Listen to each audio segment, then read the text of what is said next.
day of school. Today, all we're going to do is a reading test and a math test, and you guys are going to be finished. Okay, so reading test.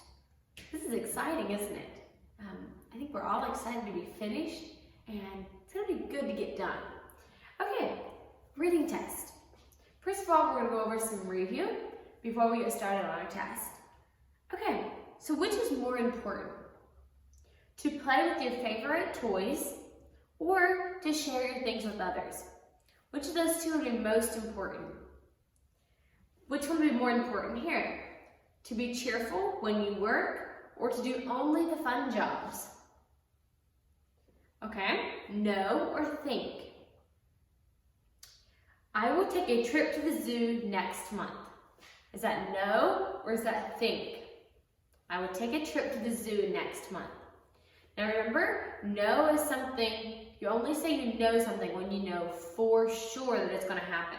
Like if you just think, then it's think, right? If you're not sure if it's going to happen, then it's think. But if it's something that you absolutely know will happen, nothing can change it, and then that is no. So I think we will take a trip to the zoo next month. So even if you'd have a trip to the zoo planned for next month, do you know that you'll go? What if the day that you were planning to go, a big rainstorm would come up? Okay, would you still go to the zoo? Probably not. Or what if for some other reason? What if something else comes up that you can't go? So you think that you will go to the zoo next month. You don't know. My grandpa is older than I am. That is something you think or something that you know. You know he's older, right? You know your grandpa is older than you are, okay? Nothing can change that. He can't get younger, you can't get older, okay? Or well, you can't just can only go a year at a time, right? You can't just suddenly get really, really old, right? So yes, it's something that cannot change, so it's something that you know. Okay, these are the Bible verses and their meanings. Which verse tells us that God hears our prayers? Do you remember what that verse was? Let's say it together. If we ask anything according to his will, he heareth us. 1 John 5:14. Say it again. If we ask anything according to his will, he heareth us. 1 John 5:14. Which verse tells us to be happy with the things that we have? That verse is, be content with such things as ye have. Hebrews 13:5. Say it again. Be content with such things as ye have. Hebrews 13:5. Which verse says to do something? Which verse says to do something often? Said together. And he said, go again 7 times. 1 Kings 18:43. Say it again. And he said, go again 7 times. 1 Kings 18:43.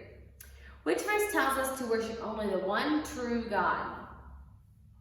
Thou shalt have no other gods before me. Exodus 20:3. Say it again. Thou shalt have no other gods before me. Exodus 20:3. And which verse tells us not to wish for other people's things? Say that verse together. Thou shalt not covet anything that is thy neighbor's. Exodus 20:17. Say it again. Thou shalt not covet anything that is thy neighbor's. Exodus 20:17. What are homophones? Homophones are words that sound the same, but they're spelled differently and have different meanings. And how do we know if a word shows ownership or is possessive? How do we know what's something that marks those kind of words? What do those words end with? They end with an apostrophe S, right? Apostrophe S shows that they own something or something belongs to them. Before you do your test, be sure you know what each verse means, okay? You know what each of the verses mean, and when you feel like you're ready, you may go ahead and ask your mom for your test, and we will go over the test. So if you're ready for your test, let's begin looking at it. Don't forget to write your name on the front, and then let's open it right up and go to Part A. Part A says match each Bible verse to its meaning. So it has all the Bible verses written down there for you. And then on the other column, column 2, has all the meanings. And you simply draw a line from the verse to what the verse means, okay? Do that part very carefully. Part B, underline the sentence that tells something that you know. Underline the sentences, okay? So it's more than one. You go through there and you underline, using your ruler, all the sentences that you know. Now don't underline what you think. Underline something that you know, something that cannot change, something that you know for sure. Part C says match the homophones. Homophones are words that sound the same, but they're spelled differently and have different meanings. So go ahead and use your ruler and connect all of those. Part D, top of the next page. Underline the sentence that is more important. So number 10 and 11, it gives you 2 sentences. And number 10, underline what is most important. And then in 11, underline what is most important there. Remember to use your ruler. Part E, read the paragraph. It gives you a paragraph, and then read that and go to part F. Part F says underline the main idea. So this is talking about this paragraph that you just read. Number 12 or 13, which one is the main idea? Use your ruler and underline the main idea. Part G, circle what belongs to the underlined word. Okay, so you circle the word. What is the underlined word? What belongs to them? So you circle the word that belongs to the underlined word. Part H, write a sentence to answer the question. Use a complete sentence.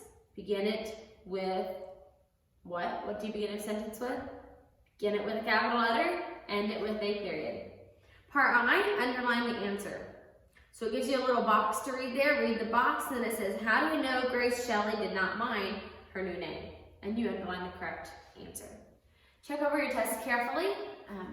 Make sure you do your work really well. Check over it, follow directions, use your ruler, and we are finished with reading, okay? Totally finished with first grade reading. Good job, and do it carefully, and yes, I'll see you in math class.